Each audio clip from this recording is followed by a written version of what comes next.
Andy Harris, welcome first of all to Montreal. It's great to meet you. Thank you. Lovely to be here, as always. As always, because this is not a first for you. No, I was here 8 years ago doing a story on food. Can I tell you something? Any man who loves food, I love. I love you, Andy Harris. But your association to Jamie Oliver is, of course, what's really interesting as well, because making somebody a brand is not an easy thing. What about Jamie Oliver did you see that you knew that he had the necessary ingredients to become a brand? Well, I mean, he was doing it before I came along, to tell the truth, but I've known him 10 years, so he always said, let's work together, let's do a magazine, and he rang me up when I was in Australia and said, do you want to start a magazine for me? And it was an offer I couldn't refuse. But you know what's interesting is that there are so many magazines on the market. I mean, it's very hard to tell which one's going to work. Why do you think that the Jamie brand, which is available in, I think, in close to 50 countries now, is working? Well, not to be arrogant, it's such an amazing magazine. I mean, that I do create food and travel magazines around the world, so there's a lot of bad ones out there. So if you've got a good start and you know what you want to do, and also working with Jamie, everything comes easy. You know, he's a natural. So when we put all our forces together, we come up with a beautiful, beautiful magazine, which is all about making you a better cook, by the way. That's what our motto is. Anything, and also a better person, a healthier person, because he is concerned also, I think, with the well-being of people, and he was involved in this very interesting campaign in the United States where he was trying to transform a town that had such bad eating habits, and he's so passionate about it. He actually succeeded, though. He really made changes in people's lives. You saw children who were, with obesity problems actually, like at the end of the show, feel that they had an out.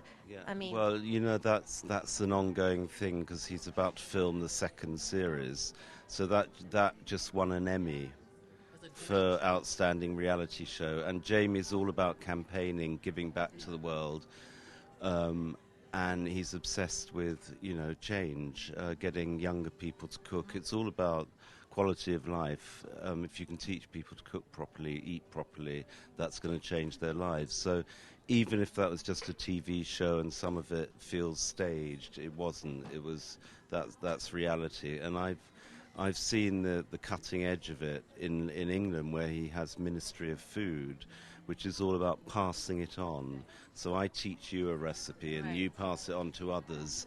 I spent time with a guy called Mick the Miner, who's a coal miner in Rotherham, and he goes down the mine every day, but he is now obsessed with cooking. So it's quite amusing to see a big burly coal miner cooking. It's interesting because when do you think it became so cool, and I would even say sexy, for men to cook? I mean, when did that really start? Can you pinpoint the time when you realized, there's something happening here? Well, I mean, since time immemorial, since the Odyssey, when they were cooking. If you read,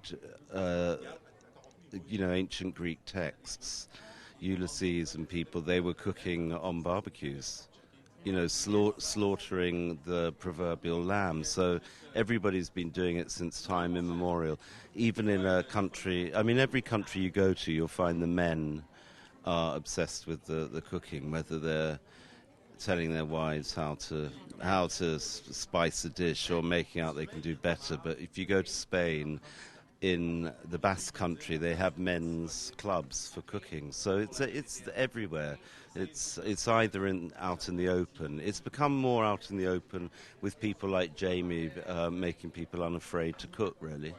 How do you compare Canadian cooking, Montreal cooking, to other places that you visit? And you can be honest. We're going to let you stay. Well, I mean, I love it. I went straight from the airport to Schwartz's. Oh, I love this man. Cholesterol attack, but delicious. No, I mean, that's an amazing... I call it salt beef, you call it smoked meat. But, I mean, that hasn't changed in the 8 years I was last here. So there's amazing food culture here in Quebec, more so than in Toronto, I say.